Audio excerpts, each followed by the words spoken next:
절대 양으로 따지면 제가 생각했을 때 많이 부족한 것 같아요. 인프라가 많이 깔려야지만 할 수 있는 일들이 많거든요. 그리고 제도적인 측면에서도 아직 가야 할 길이 멀고요. 우리 이제 한국 같은 경우가 제일 큰 챌린지를 가지고 있다고 봐요. 화석연료를 거의 제일 많이 쓰고 있는 나라입니다. 정부 주도의 적극적인 지원들이 좀 필요하다. 네, 오늘 멀리서 미국 캘리포니아 주립대 머세드 캠퍼스죠. 여기 기계공학과 교수시고 부학과장이신 이민환 교수님이 아주 멀리서 오셨습니다. 네, 안녕하세요. 반갑습니다. 네, 지금 저희 한국에서도 그 신재생 에너지 관련해서 수소 경제에 대해서 참 관심이 크거든요. 기업들끼리도 서로 기업 동맹을 맺어가면서 뭐 뭔가를 이루기 위해서 노력을 하고 있고요. 미국에서 수소 경제 저희가 좀 자주 들었던 거는 이제 니콜라 회사에 대한 이슈 때문에 많이 알게 됐는데 네. 일단 바이든 정부가 신재생 에너지 쪽에 큰 관심을 갖고 있다. 정책적으로도 그렇죠. 준비를 하고 있다. 이런 얘기를 들었기 때문에 네. 수소 경제와 관련해서 미국은 지금 어떤 상황인지 네. 좀 궁금해서 네, 네. 먼저 그 질문을 좀 드리죠. 네, 미국 지금 전 세계적으로 많은 지금 수소 경제에 대한 얘기를 많이 하고 있습니다. 저 우리나라뿐만 아니고 많이 하고 있는데 일단 수소 경제가 어떻게 진행되고 있는지를 말씀드리기 전에 왜 수소 경제가 필요한 것이냐를 먼저 좀 말씀드리는 게 좋을 것 같아요. 그러니까 수소라는 것이 지금까지도 쓰이기 많이 쓰였습니다. 그러니까 연간 뭐 1억 2천만 톤 이렇게 얘기하는데요. 그게 추후에 우리가 수소 경제가 활성화됐을 때 한 2050년까지 우리가 쓰겠다고 하는 양이 한 6억 톤 정도니까요. 그의 한 20%를 이미 쓰고 있는 겁니다. 그러니까 수소가 많이 쓰이고 있는데 추후에는 이만큼 더 많은 수소가 쓰인다. 어떻게 쓰일 것이냐. 에너지 섹터에 쓰인다. 이런 얘기인데요. 에너지 섹터에 이게 쓰여야 되는 이유가 기본적으로는 지금까지의 화석연료 사회에서는 화석연료 자체가 에너지 원이기도 하면서 에너지의 어떤 매개체이기도 했거든요. 저장도 할 수 있고 이걸 또 거래를 할 수 있고 수입, 수출을 할 수 있고. 근데 재생에너지 사회라는 것은 풍력, 태양광 이런 것들은 에너지 원이긴 하지만 저장이 안 되지 않습니까? 네. 그러니까 그 많은 양의 에너지를 풍력과 태양광을 하기 위해서는 에너지를 저장을 해야 된다. 그래서 저장을 하는 방법으로서 여러 가지가 있겠지만 수소가 가장 경제적이고 스케일러블하다. 일단 이 질문 하나 드릴게요. 네. 지금 말씀 가운데서 신재생 에너지의 그 가격이 기존 에너지보다 싸졌다 이런 표현을 하셨잖아요. 네. 근데 이제 우리가 알기로는 아직도 비싸고 비효율적이다 네. 이렇게 알고 있거든요. 신재생 에너지에 대해서. 네, 좀 그게 약간 우리 괴리가 있는데 어떤 차이가 있을까요? 국내에서는 좀 그런 괴리가 특히 좀 큰 것 같습니다. 아. 네.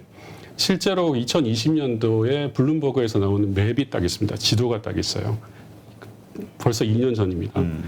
그러니까 각 국가별로 가장 값싼 에너지원이 뭐냐를 놓고 봤을 때 다 태양광 아니면 풍력입니다.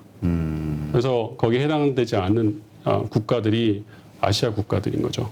중국은 이미 태양광이 더 싸고요. 이건 기후 때문인가요?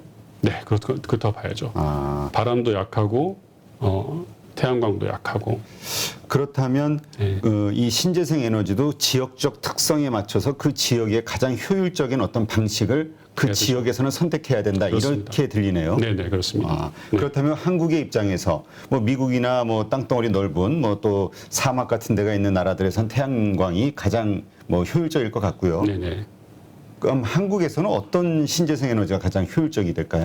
지금 제 생각도 있지만 그러니까 많이 공감을 하시는 것이 태양광은 너무 약하다.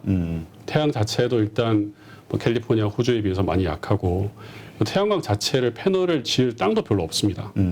그래서 지금 현재로서는 그나마 우리가 육상이 아닌 해상 풍력이 그나마 좋다. 그러니까 바람이 세고 뭐 유럽에 있는 북해 지역보다는 좀 약하지만 그래도 경제성이 나오는 부분이고 그래서 우리는 에너지 자립 차원에서 그러니까 자립은 못하겠지만 어느 정도 안보 차원에서 수십 % 정도는 가져가야 되거든요. 미래에도. 그래서 그렇게 하려면 재생에너지 중에는 그 해상풍력이 가장 유망하다 할 수 있겠습니다. 한국의 기후에는 네, 그렇습니다. 네. 네.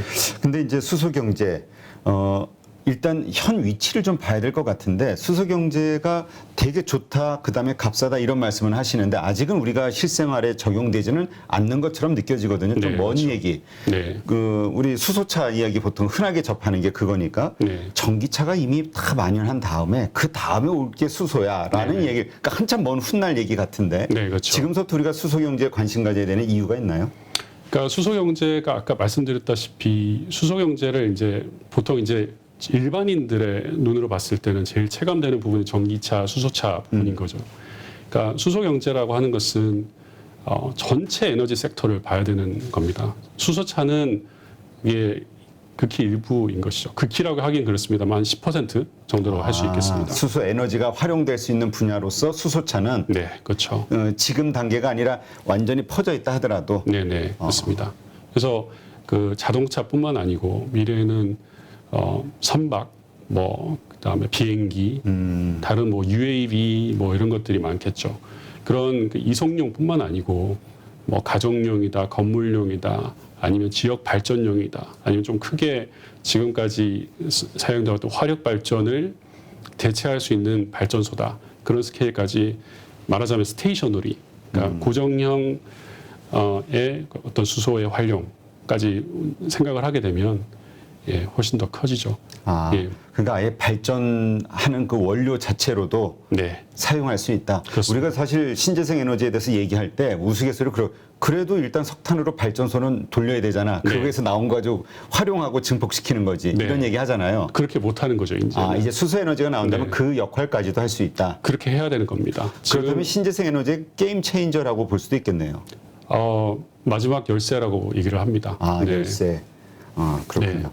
그런데 그건 이제 우리의 기대감인 거고요. 네. 현실적으로 현재 기술 단계는 어느 정도입니까? 그 기술 단계를 좀 크게 좀 그 섹터별로 나눠봐야 될 것 같아요. 그러니까 밸류 체인을 크게 봤을 때 생산을 해야 되고 저장하고 이송하고 활용을 해야 된다. 그걸 봤을 때 지금 일단 생산 부분은 지금도 많이 생산되고 있습니다. 아까 말씀드렸듯이 1억 톤이 넘는 양을 이미 쓰고 있거든요. 근데 지금 이 생산 자체는 가장 값싼 방식인 그 메탄가스, 그러니까 흔히 내추럴가스, 그 천연가스를 이용해서 고압에서 이렇게 생산하는 것이거든요. 가장 값싼 방식인데 문제는 이게 여전히 탄소를 배출하는 방식이라는 것이죠. 그래서 이거를 그 재생에너지 기반으로 가져가야 되는 상황인데 이건 아직 많이 활성화되지 못했어요. 거의 대부분이 지금 뭐 거의 실증 단계다라고 봐도 무방한 상황입니다. 네. 근데 수소 사회를 활짝 연다라는 관점에서 봤을 때 얘만 갈 수는 없고 다른 부분도 같이 가야 되는데 얘가 될 때까지 기다릴 것이냐. 그러니까 미국이나 호주 같은 나라들도 적극적으로 재생에너지 기반으로 수소를 싸게 생산하는 것도 추진을 하고 있습니다. 최근에 그렇게 발표를 했었는데요. 지금보다 한 5분의 1의 간격으로 생산을 하겠다라고 발표를 했고 그걸 추진을 적극적으로 하고 있습니다. 근데 추진을 하는 데까지 10년, 15년 걸린다는 거죠. 그때까지 기다릴 수가 없으니 저장하고 트랜스포테이션하고 활용하는 부분이 같이 가야 되는데 일단 활용 부분이 제가 봤을 때는 그래도 제일 많이 발전된 sek터다. 저장하고 이걸 이송하는 이 섹터도 지금 많은 그 챌린지들이 있습니다. 조금 이따 말씀을 드리겠습니다만 이 수소 자체가 아주 특징이 뭐냐면 제일 가벼운 기체이기 때문에 똑같은 에너지를 저장하려고 해도 가솔린에 비해서 수천 배가 큽니다.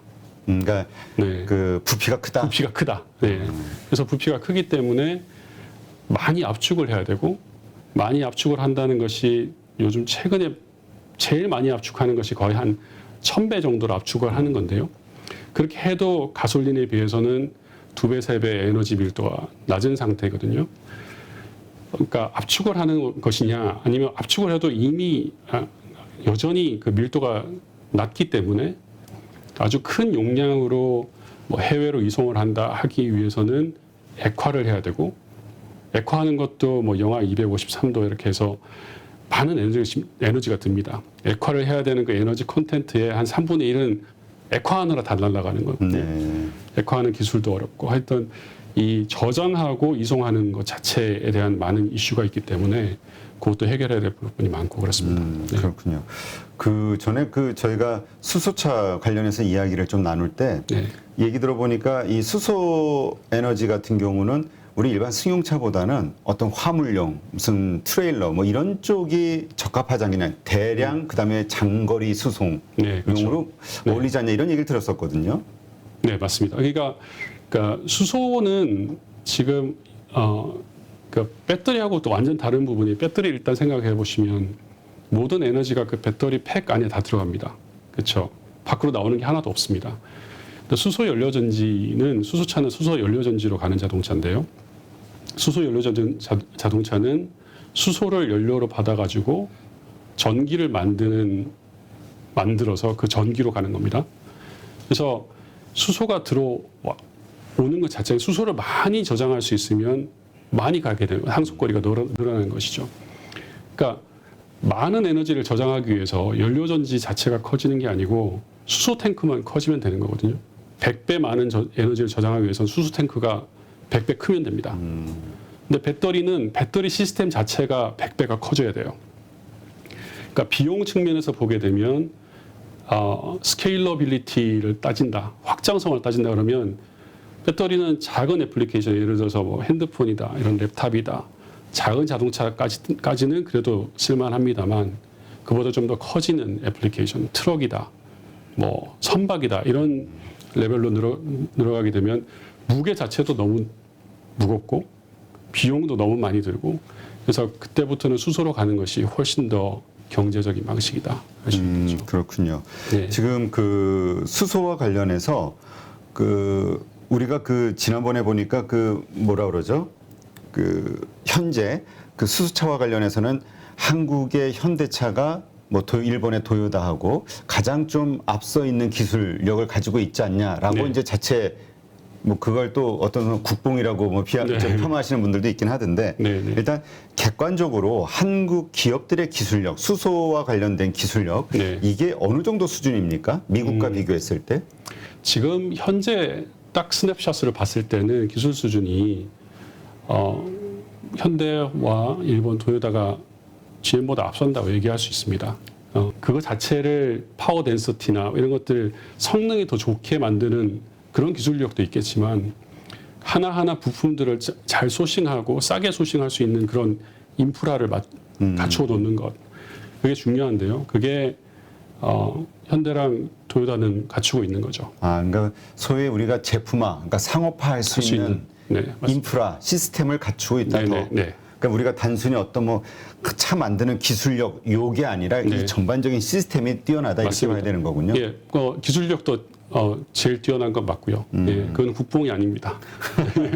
지금 예, 객관적으로 봐도 그렇습니다. 이 수소 경제와 관련해서 그러니까 말씀대로라면 이제 뭐 마지막 열쇠라고 말씀하실 정도로 네. 아주 거대한 어떤 미래 에너지원이라고 봤을 때 그렇다면 가장 중요한 핵심 기술 앞으로 성장성이 가장 크다고 생각되는 이 부분에서의 기술은 어떤 거라고 봐야 될까요? 수소를 생산하고 활용을 해야 되지 않습니까? 그러니까 생산을 하는 것이 궁극적으로는 수전의 기술이라고 합니다. 그러니까 물하고 그 전기를 집어넣고 그 다음에 나오는 게 이제 수소가 되는 거죠. 근데 그 수전회를 하는 그 셀이라고 부르는데 그 셀 자체가 연료전지의 셀과 거의 똑같습니다. 재료도 거의 비슷하고요. 그러니까 약간 뭔가 좀 말하자면 조금씩 다른 건데, 그러니까 그러니까 연료전지를 잘하는 업체들, 예를 들어서 플럭파워니 이런 회사들이 연료전지를 하다가 지금 수전회가 필요하니까 수전회도 많이 같이 하고 있거든요. 뭐 블룸에너지도 마찬가지고. 그 두 개를 연료전지와 수전회를 잘할 수 있는 그런 기술이 필요한 거죠. 근데 그 연료전지와 수전회에서 제일 중요한 게 뭐냐라고 얘기하시면 많이 중요한 것들이 많은데 그 중에 하나만 꼽자고 하면 그 멤브레인, 제일 안에 들어가는 이온들이 왔다 갔다 할 수 있는 그 멤브레인이 중요하고 그 다음에 그 캐탈리스트라고 하는 그 반응 자체를 빨리 일어나게 할 수 있는 그 캐탈리스트가 있는데 촉매제 그런 것들을 잘 분포해서 만들 수 있는 그런 기술 그런 것들이 필요하다고 할 수 있습니다. 그러한 기술이 지금 한국에도 있나요? 네, 있습니다. 그건 기업이 가지고 있는 건가요? 아니면 이렇게 일반적으로 보편화된 기술이라고 봐야 되나요? 기업이 가지고 있죠. 어떤 기업이 가지고 있죠? 그런 뭐 국내에는 뭐 상하 프로테크가 요즘 상하 많이 프로테크. 그 국내에서 개발을 해서 직접 현대한테 납품을 하고 있는 걸로 알고 있고요.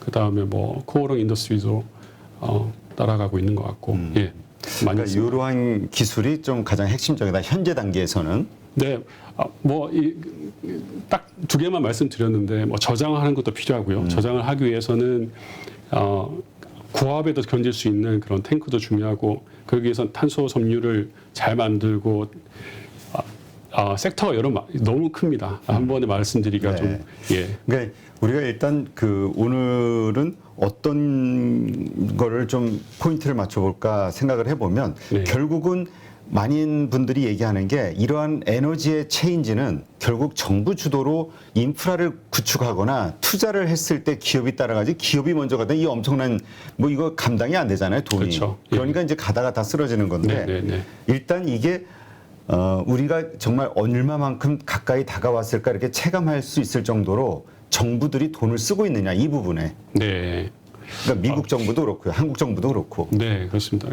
절대 양으로 따지면 제가 생각했을 때 많이 부족한 것 같아요. 근데 뭐 물론 밸런스를 맞춰야겠죠. 모든 걸 수소에 올인할 수는 없겠죠.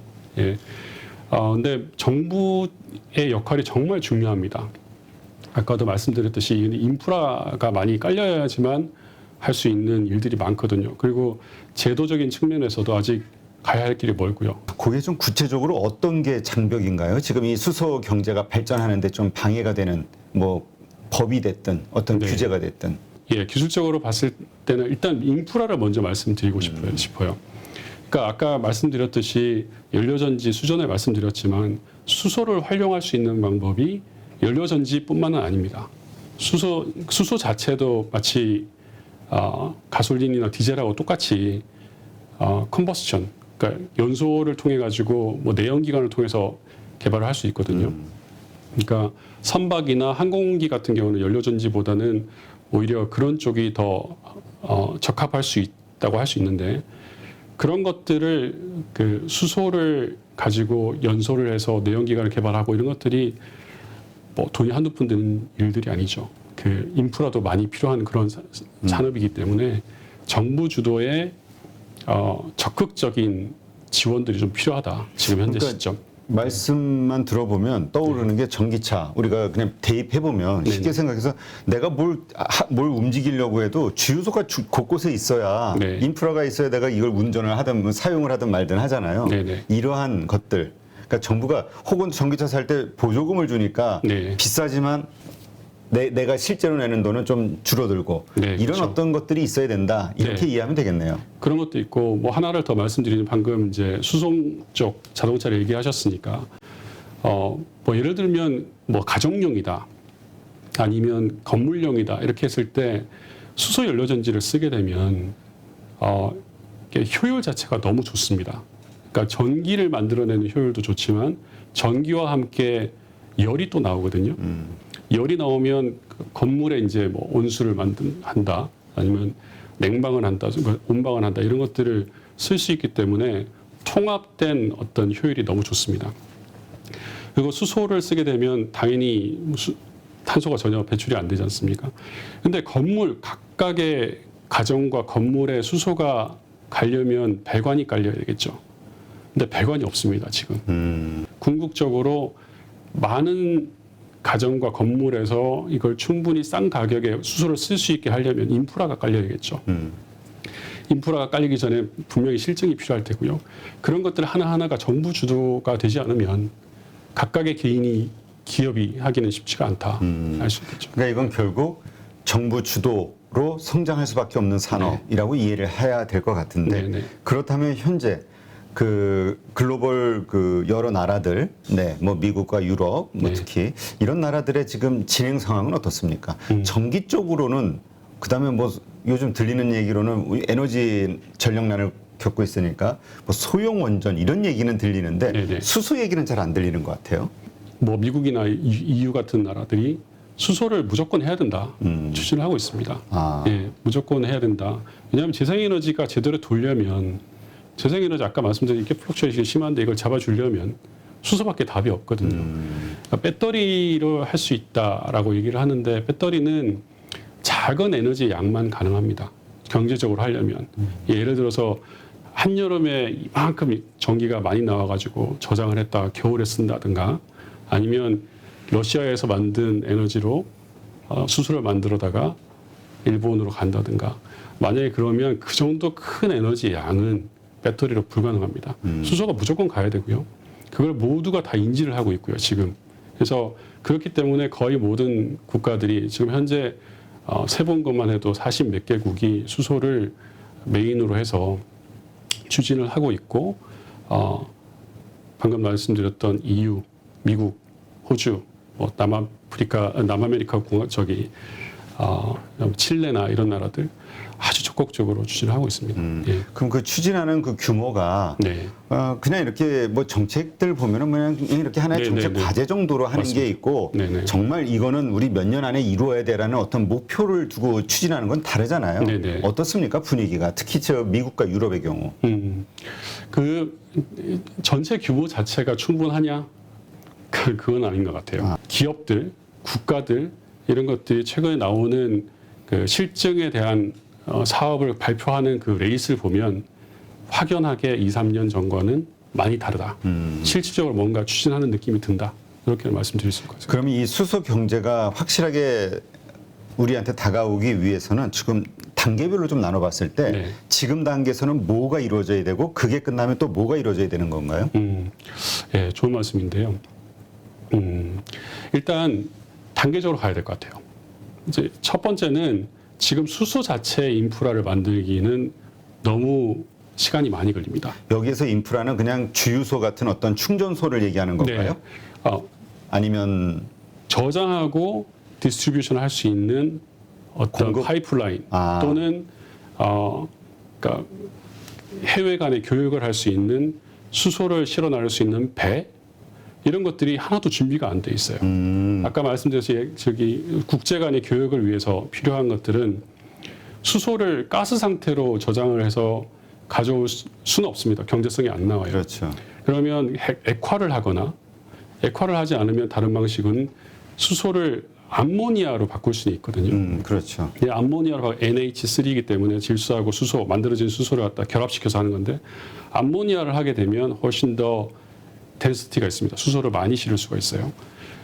생산 측면에서도 지금은 궁극적으로는 태양광과 풍력으로 만들어야겠지만 지금은 다 화석 연료를 가지고 만들지 않습니까? 그렇죠. 그래서 CO2가 배출되는데 배출되는 CO2를 또 캡처를 해다가 땅에 묻고 이런 걸 합니다. 카본 캡처 스토리지 CCS라고 해서 이런 것들이 특히나 미국에서 많이 이루어지고 있어요. 미국은 지금 셰일가스가 워낙 많이 나니까 그냥 그걸 다 버리고 리뉴어블 에너지로 갈 수가 없어요. 그래서 CCS를 지금 실증을 한 12군데 정도 하고 있는데 좀 많이 난관에 봉착해 있습니다. 12개 다 거의 실패했어요. 지금 제가 보기에. 그러니까 그런 네. 유해가스 네. 기존에 어떤 생산된 보통 우리가 철강 회사에서도 그런 가스들이 네, 많이 네. 생산이 되잖아요. 맞습니다. 네. 네. 그리고 지금 말씀하신 대로 여러 가지 뭐 원유를 시추한다든가 여러 가지 하여튼 그런 현장들에서 나오는 그 가스를 가지고 수소만 뽑아내는 작업이 현재 실패하고 있다. 네. 근데 계속 추진을 하고 있어요. 답이 없으니까. 왜냐하면 지금 있는 화석연료 인프라와 그 산업과 이런 것들을 다 버릴 수가 없어요. 이게 우리 삶과 산업의 근간이지 않습니까? 네. 그걸 그냥 다 버리고 리뉴어블 에너지로 갈 수 없기 때문에 적어도 앞으로 10년, 20년, 30년 동안은 그걸 어느 정도는 가지고 갈 텐데 그거를 하기 위해서는 카본 캡처가 무조건 이루어져야 되는 거죠. 카본 캡처라는 게 그 네. 작업, 수소를 뽑아내는 작업을 표현하는 건가요? 아니요. 카본 캡처라는 거는 그러니까 CO2, 그러니까 여기서 제가 말씀드리는 카본이 탄소니 하는 것들은 다 그러니까 이산화탄소를 말씀드리는 겁니다. 네. 이산화탄소가 수소를 만들어내는 과정에서 발생이 돼요. 그러니까 수소만 나오는 게 아니고 반갑지 않은 CO2도 이산화탄소도 같이 나오게 되는 거죠.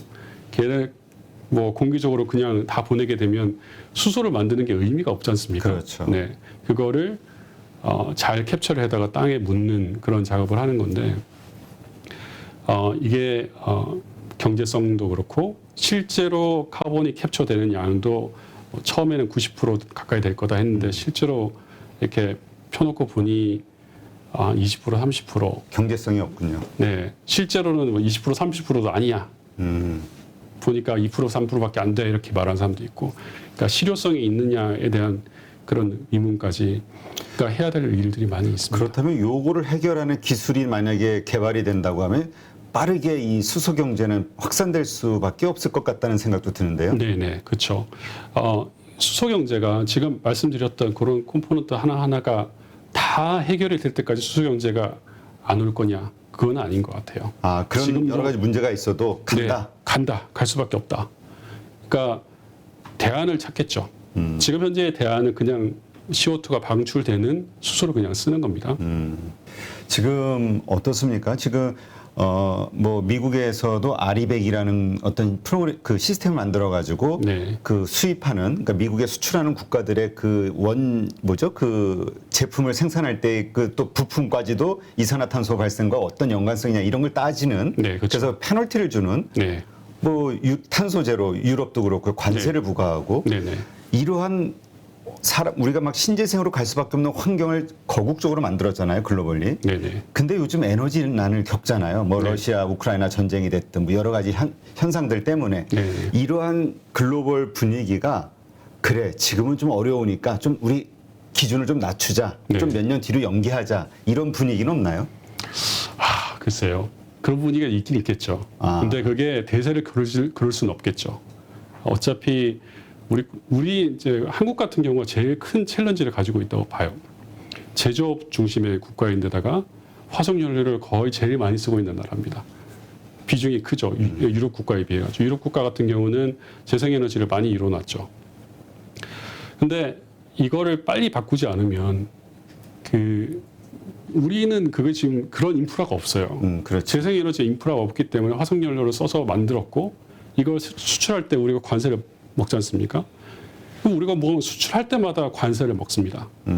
그러면 국가 전체에 손해죠. 그래서 빨리 해야 되는 이유가 그 하나가 거기에 있다고 볼 수 있겠습니다. 그래서 자, 아까 네. 말씀하십시오. 네, 먼저 하시죠. 아까 아리백은 또 얘기를 하셨는데 아리백은 이건 뭐 국가 주도의 어떤 뭔가가 아니고 그러니까 바텀업입니다. 그러니까 자발적인 캠페인인데요. 그러니까 기업들도 이제 아는 거죠. 탄소를 내뿜는 것 자체가 이제 비용이 되는 시대가 실제로 왔다. 기업이 얼마나 영악한데 그걸 그냥 사회적인 책임, 이행 이런 정도로 좋은 의미로만 하진 않겠죠. 네. 실제로 그렇기 때문에 자기네들이 이미 100% 리뉴얼 에너지를 가지고 프로덕트를 만든과 동시에 자기네들 납품하는 모든 업체들한테도 그걸 요구를 하는 거죠. 우리 기업들이 그걸 맞추려면 우리도 빨리 재생에너지 기반의 사회가 돼야 된다. 그런 말씀드릴 수 차원에서 수소 경제를 빠르게 추진해야 된다. 네, 재생에너지 사회를 하려면 수소도 빨리 가야 된다. 수소도. 네. 그러면 수소 경제 사회를 만들기 위해서 네. 한국 정부는 지금 어느 정도 어떤 일들을 추진하고 있나요? 우리 정부 같은 경우는 일단 그러니까 국내에서 재생에너지 기반으로 수소를 생산하겠다 하는 움직임도 있습니다. 그런데 현실적으로 봤을 때 태양광이나 풍력을 많이 생산할 수 있는 지리적인 여건이 안 됩니다. 그래서 궁극적으로는 재생에너지를 수입을 해 와야 되는 상황이다. 화석연료 사회에도 수입국이었는데 재생에너지 사회에도 수입국이다. 재생에너지를 수입한다는 것은 다르게 얘기하면 수소를 수입한다는 얘기가 됩니다. 풍력과 태양광을 수입할 수 없지 않습니까? 그렇죠. 그러니까 수입을 하는 에너지의 매개체가 수소기 때문에 국내에서는 수소가 제일 첫 단에 있는 에너지원이 되는 거죠. 그러니까 마치 미래의 석유, 석탄이 되는 겁니다. 그래서 그 수소 자체를 이용해서 산업을 돌리려면 뭐 예를 들면 자동차 같은 경우는 수소 자동차가 돼야 되겠죠.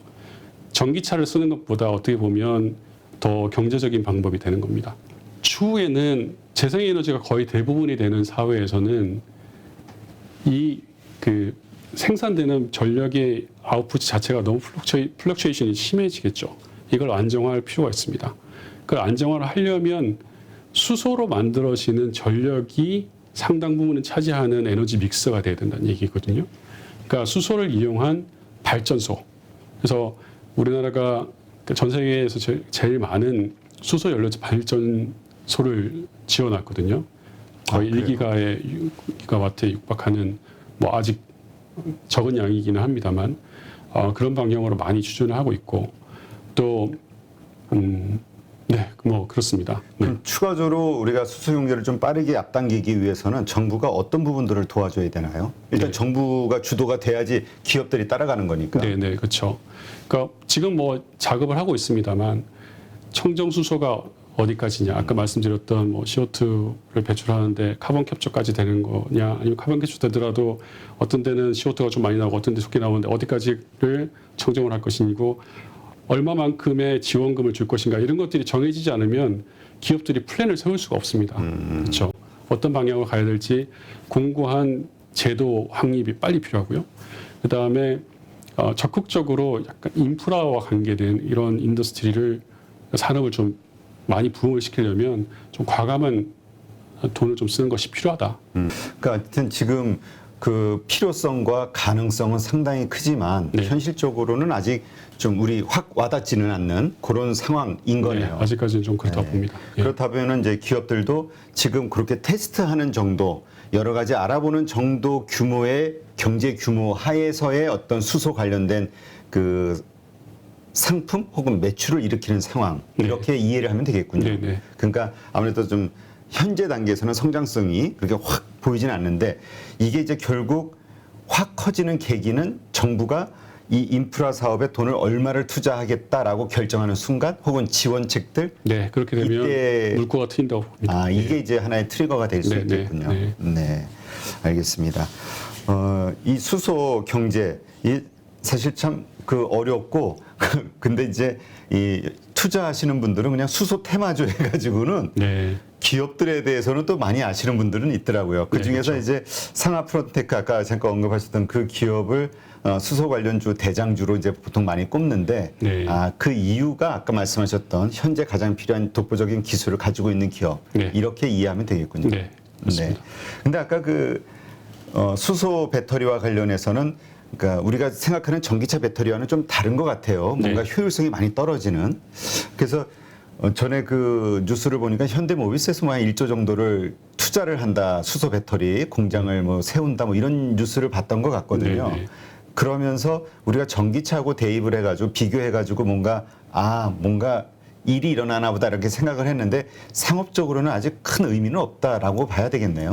큰 의미가 없다기보다는 그러니까 수소차가 가지고 있는 근본적인 어떤 이점이 있기는 있습니다. 예를 들어서 뭐 충전 자체가 빠르다든가 아니면 특히 우리나라 같은 경우는 미국 같은 경우는 각각의 그 가라지가 있지 않습니까? 자기 차고에서 밤새 그냥 충전을 하기 쉬우니까 전기차가 유리한 측면도 있습니다만. 진짜 그러네요. 네. 우리 아파트 지하 주차장이 몇 개 있는 거 가지고 서로 네, 네. 번갈아 가면서 하려고 그러면 힘들겠네요. 그렇죠. 이제 뭐 추후에는 거의 뭐 각각 슬럼마다 다 꽂는 데가 있겠습니다만 그렇게 하기 위해서는 또 인프라가 또 바뀌어야겠죠.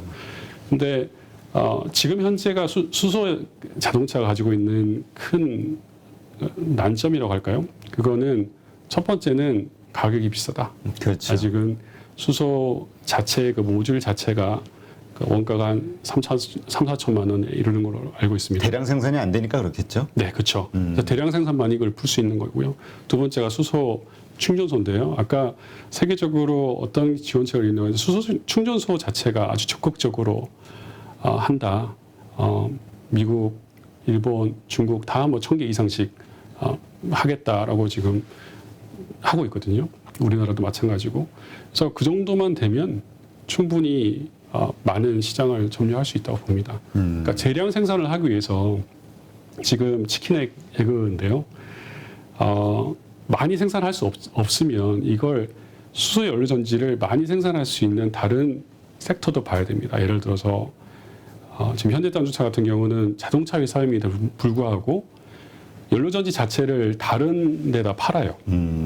예를 들어서 스테이셔너리의 발전소에도 팔고 이런 걸 생각해 봤을 때는 수소 연료전지 자체를 많이 쓰일 수 있도록 장려할 수 있는 어떤 제도를 만드는 것도 좋다고 봅니다. 예를 들면 뭐 가정용이다 아까 말씀드렸는데요. 가정용으로도 전기와 열을 생산할 수 있도록 연료전지가 들어갈 수 있습니다. 자동차에 들어가는 똑같은 것들이 들어갈 수 있거든요.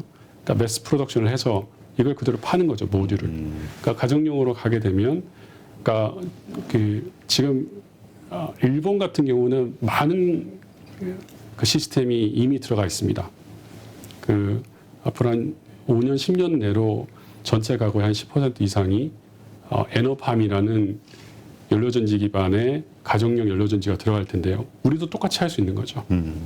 그러니까 제도적으로 가정용의 연료전지에 대한 그 서포트를 한다 그러면 역설적이게도 자동차, 전기 수소차가 활성화될 수도 있다. 예, 그렇게 생각할 수도 있습니다. 그렇군요. 아까 말씀하신 게 이제 우리가 이 가정이라든가 전기차, 수소차라든가 이렇게 쓸 수 있는 가정에서 쓸 수 있는 뭐 이런 파트와 발전용 언급하셨다는 거 산업용. 네네. 산업용과 어떤 쪽이 먼저 그 수소 경제가 이루어졌을 때 어느 쪽이 먼저 이루어질 거라고 보세요? 제가 처음에 생각했을 때는 스테이셔너리 가정용이나 빌딩용이 더 빨리 갈 것이다라고 생각했습니다.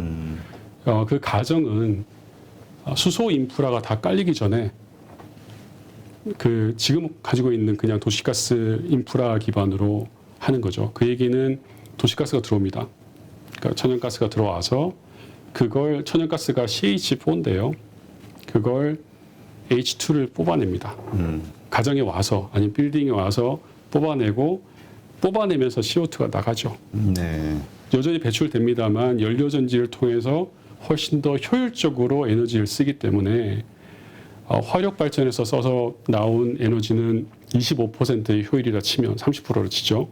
여기서 나온 거는 80%, 90%이기 때문에 똑같이 CO2가 나와도 내가 쓰는 양의 똑같은 그 에너지 쓰는 양을 비교를 해봤을 때 CO2 배출은 3분의 1, 2분의 1로 주는 거거든요. 충분히 그 정당화되는 방식이고 연료전지 산업을 활성화시킬 수 있는 방법이다라고 보는 거죠. 이거를 적극적으로 추진한다면 여기가 먼저 올 수도 있습니다.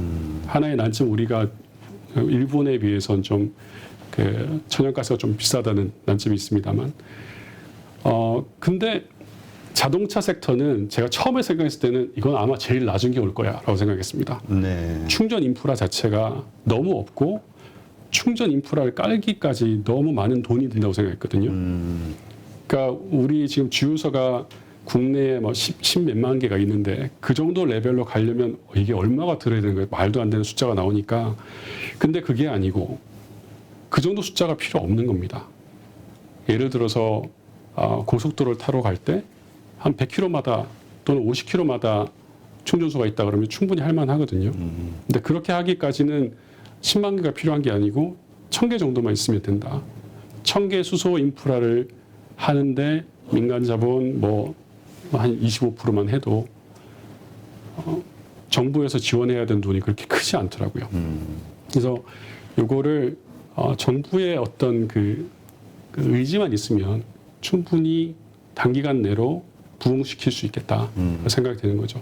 그러니까 지금 우리 도시가스관을 이용해서 네. 그 도시가스 대신 지금 말씀하신 이 수소 에너지를 공급하면서 할 수 있는 사용할 수 있는 네. 이 방법이 가장 현실적이고 네네. 그 다음에 이제 또 하나는 이 장거리 뛰는 이 고속도로 같은 곳들에만 한 1000개만 깔아놔도 네. 충분히 일단 그 상용화될 수 있는 키트를 그렇죠. 만들어진다. 네, 맞습니다. 알겠습니다. 네. 이 정도 되면은 수소 경제는 확 어떤 붐을 일으킬 수 있다. 네네.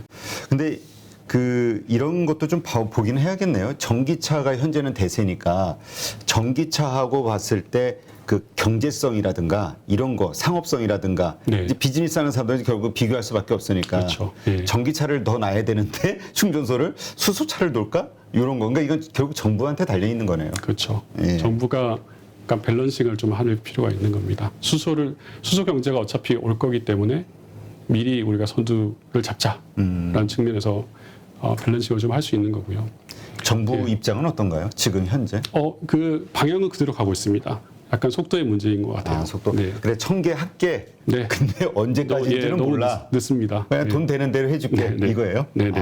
그러니까 적어도 2023년 혹은 2024년까지는 내가 1,000개 만들게. 네. 이런 어떤 가이드라인을 딱 정해줘야 된다. 네. 가이드를 정해놓고 딱 거기에 맞는 돈도 딱 돈도 만들어 할당을 놓고. 해놓고 그러니까 뭔가 가시적으로 정말 오는구나라는 것이 돼야 된다고 봅니다. 그러니까 역으로 우리 저희 이제 경제 채널 투자 채널이다 보니까 네네. 투자하시는 분들 입장에서는 정부가 이러한 가이드라인을 명확하게 했을 때 네. 이게 결국 기업들이 투자하게 만드는 원동력이 그렇죠. 되는 거고 네. 수소 경제와 관련한 어떤 네. 그 아주 빠른 진보가 이루어질 그렇습니다. 것이다. 네네. 이렇게 이해하면 되겠군요. 네네. 알겠습니다. 하여튼 그 수소 경제 좀 막연하게 생각을 했는데 문제가 뭔지가 좀 명확하게 좀 드러나는 것 같고요. 또 대신 우리가 어떤 것을 기대할 수 있을지 그리고 그 트리거가 무엇일지 좀 명확하게 알게 된 시간이지 않았나 싶습니다. 네, 오늘 이제까지 캘리포니아 주립대 머세드 캠퍼스의 부학과장이신 이민환 교수님과 함께했습니다. 오늘 좋은 인사이트 고맙습니다. 네, 감사합니다. 누구나 1시간 안에 200개 종목에서 좋은 종목을 고를 수 있는 그런 능력을 배양할 수 있도록 제가 도와드리려고 그렇게 하고 있습니다.